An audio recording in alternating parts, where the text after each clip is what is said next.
So, hey guys, welcome back to the channel. This one is a little bittersweet because Issa drew this real-time wagon on the back of my CRX glass like at some point, and Issa's no longer with us, so it's a little bittersweet that we're getting that we're finally getting rid of all of this dust, but sheesh boy.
Hey guys, so if you haven't seen the last video, we installed hood shocks on the CRX, which is absolutely awesome. But anyways, you guys, so I've been working on the trunk right here. I pulled down all of the interior plastics underneath it, so that way I could push out that dent a little easier. And now I have some self-etching primer laid all along the flat area that was, because, you know, more than likely this metal is going to flex at least at one point after we paint it. And the self-etching primer is just going to not guarantee that it won't flake and chip, but it will at least make the paint bond a whole lot better to the metal. So that's cool.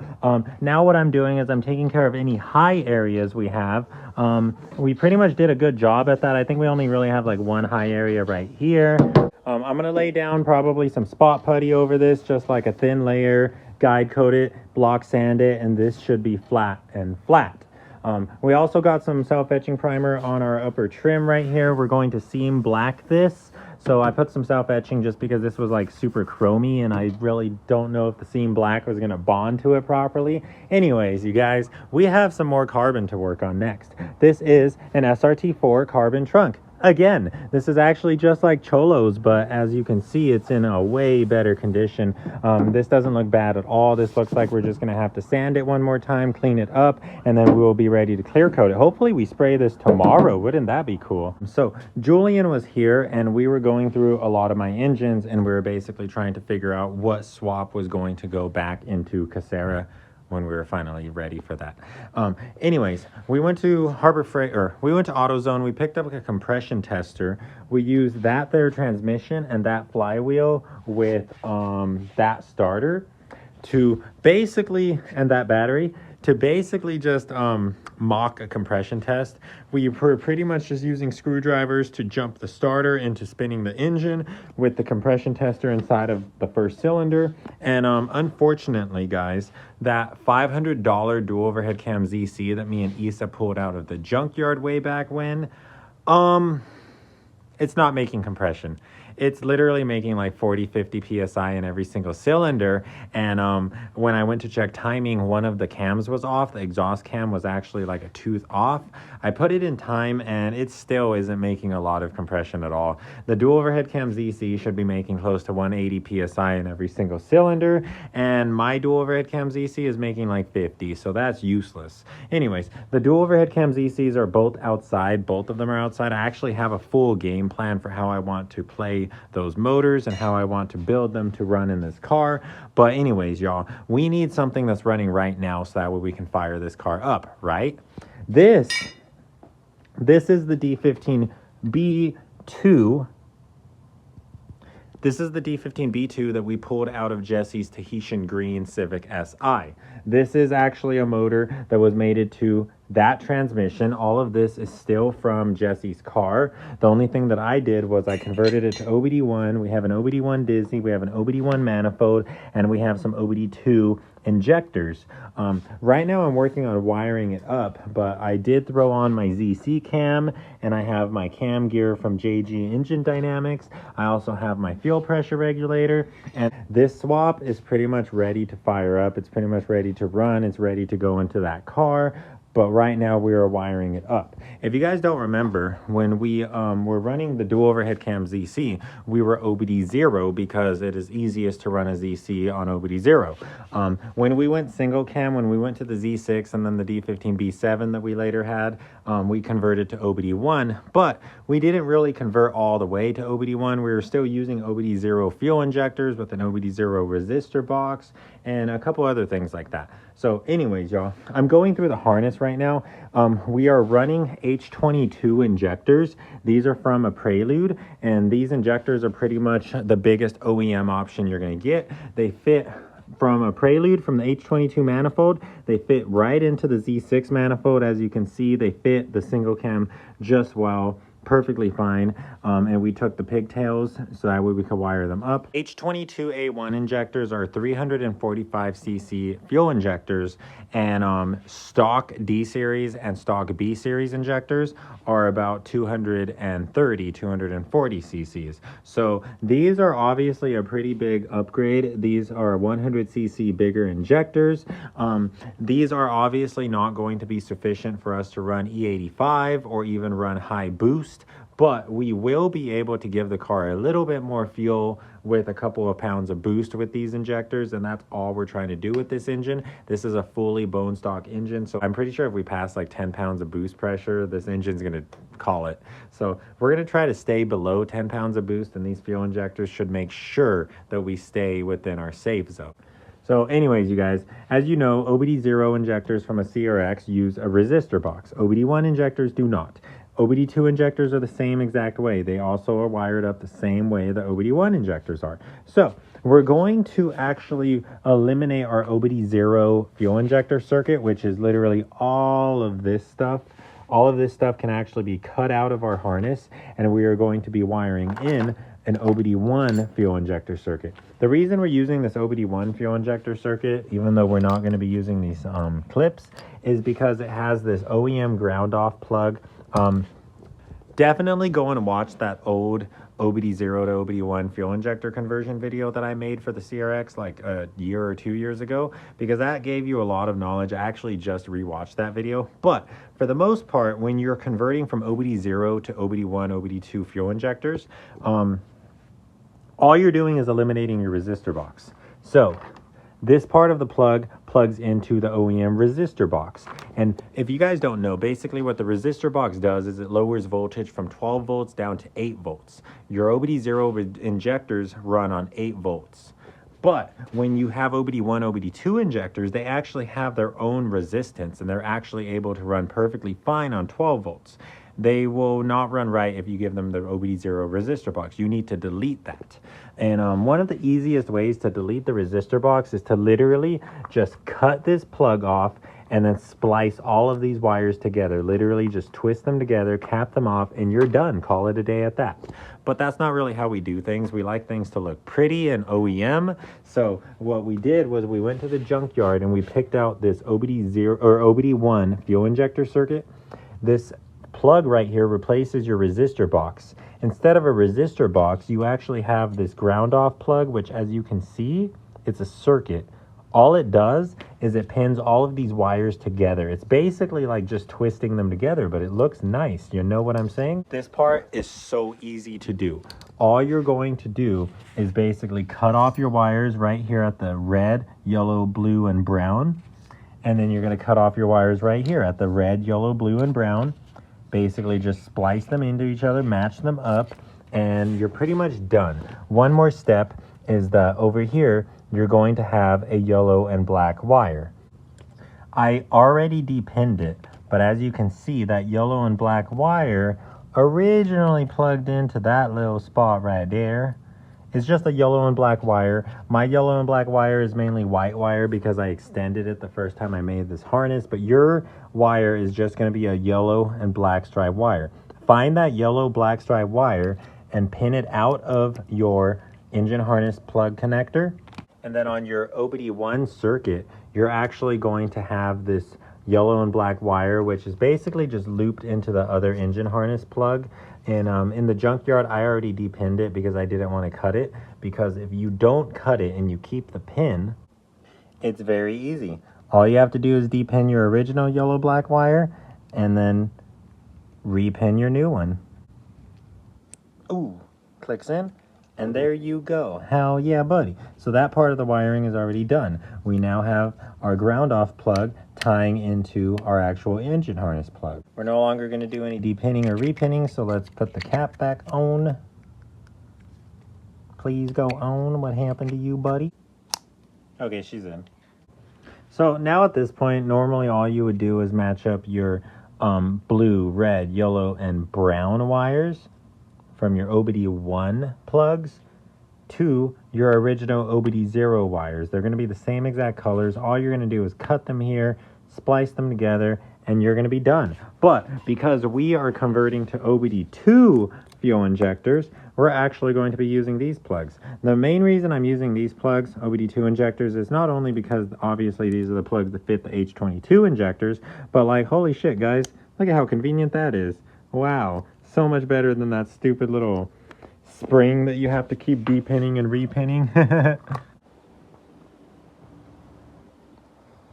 Hey you guys, so last night at some point, I think it was like 2 in the morning when I finally wrapped up wiring up the swap and pretty much just called it, went inside, went to sleep. We're going to finish this up right now. This isn't completely done. There's still a little bit more that we need to do, but since it's such a great day, yesterday it was literally thunderstorming despite being 96 degrees, so that's cool. But today's not Florida. Today is back to California. So we're actually doing a carbon trunk. This was dropped off not too long ago, just a couple days ago, and it was pretty much already ready to be sprayed, which I really appreciate. I've just been wet sanding it, getting it all smooth as a boob, and it feels pretty great. I'll show you guys what it looks like wet right now, but it's pretty much ready to be sprayed. Hell yeah, baby. She's looking amazing. I'm just gonna get the gun loaded up and we're gonna get this thing clear coated right now. Hell yeah, let's go.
Hey you guys, so a few things have happened. It's already nighttime and this trunk is pretty much fully cured already. I don't really want to touch it because my hands are dirty, but yeah, she's pretty much fully cured and it looks pretty good.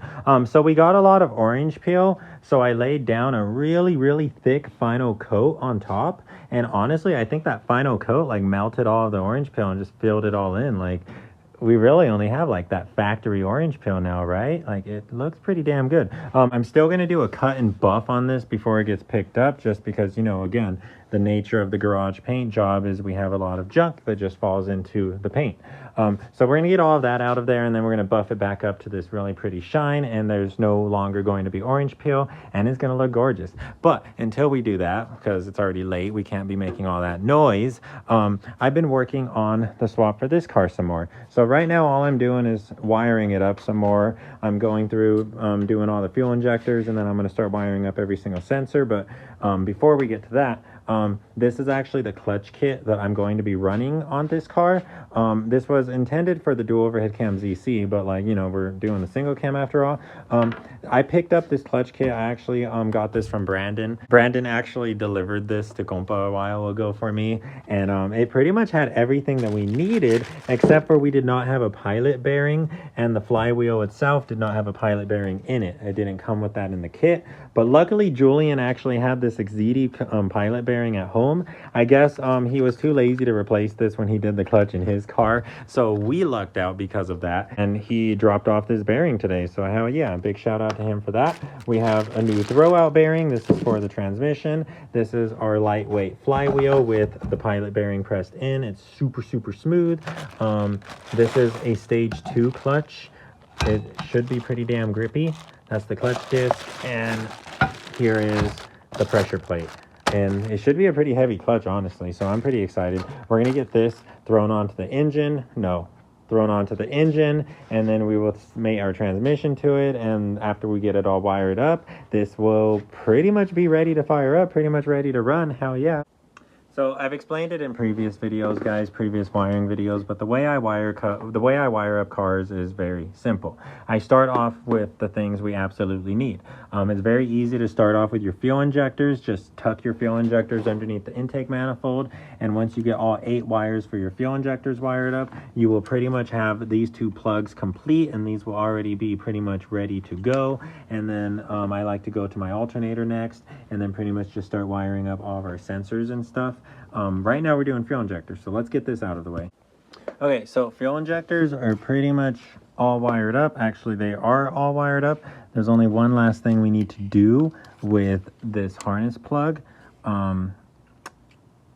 That pin right there is actually going to be our idle air control valve, the blue wire.